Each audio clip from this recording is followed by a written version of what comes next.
Okay, so normally when I do a video, I have a quote that's relevant to what I'm talking about, a relevant quote of the day. But this video is about a quote, and the quote itself is pretty long. I'm going to read it. I apologize in advance for the lack of eye contact, but I feel like it's important to just read it and for you to have it. And who knows, maybe I'll just put the quote on the screen and you'll hear my voice reading it. I'll decide that later in post-production. Sorry, that's okay. Anyway.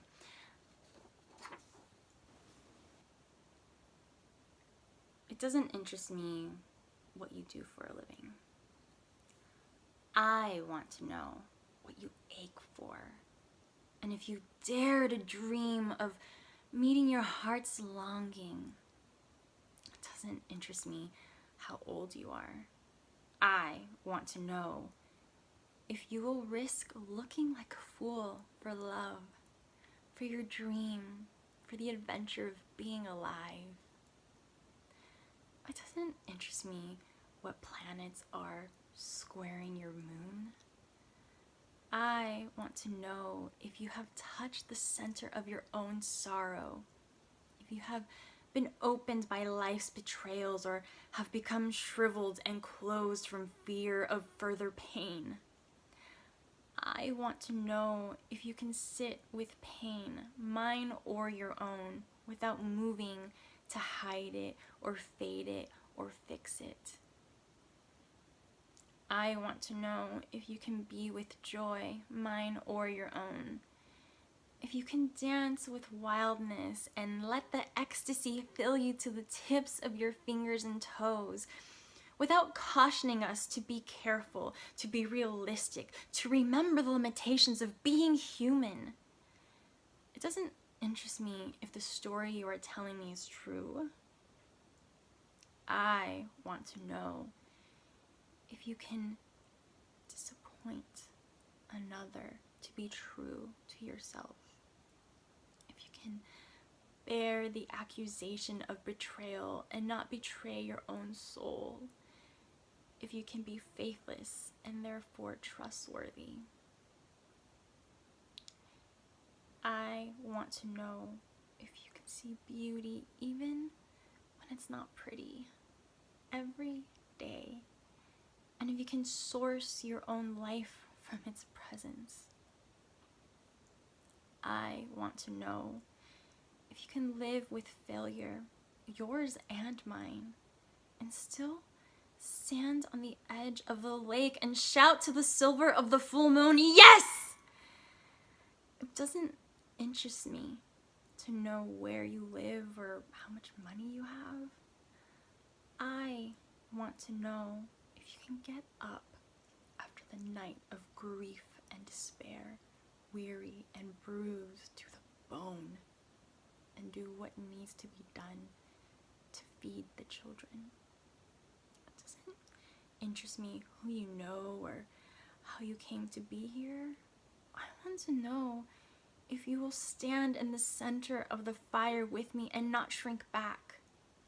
It doesn't interest me where or what or with whom you have studied. I want to know what sustains you from the inside when all else falls away. I want to know if you can be alone with yourself and if you can truly like the company you keep in the empty moments. Oriah Mountain Dreamer, The Invitation. A close friend of mine texted it to me the other day, and it was just so good. I had to share it. I feel like it's self-explanatory. Like, pretty much it speaks for itself. Like, I don't really need to elaborate more on it. But I will say this. there is a particular line that really hit me hard, because everything else I was just like, yep, checking it off. Yep, I do that. Yes, of course I do that. Yeah, most of the time. Sometimes I forget that, whatever, but most of it I was just like, yep, I do that. Yes, I do. But there's this one line that really hit me hard. It was where it says, if you can disappoint another to be true to yourself, if you can bear the accusation of betrayal and not betray your own soul. That hit hard because it's something that I struggle with a lot. I cannot bear the thought of disappointing anyone, of someone feeling betrayed, and really it comes down to what they want versus what I need to do. And it was just a really great reminder. And the way it was worded was so perfectly put. Because it's like, can you bear disappointing someone in order to be your true self? I mean, that's huge. How many of us struggle with that? I know it's a huge one for me. And to be able to bear the accusation of betrayal in order to not betray your own soul. How many times have we followed our hearts? Have we done what we feel is best for ourselves and someone else in our life? It makes us feel like we betrayed them, like we went against something and did something horribly terrible when really it wasn't. It was just they couldn't control you or what you're doing or whatever it is, and it wasn't their way. It was like their way or the highway, or whatever situation comes up. I mean, there's so many different examples of it, but I mean, I think that happens a lot, where there's people who are so not that understanding that they feel betrayed by something that you were just following your heart with. And it wasn't anything bad. It was just your life's purpose. It was your heart's desire. It was what you felt you were meant to do. And there's some people who just don't understand that. And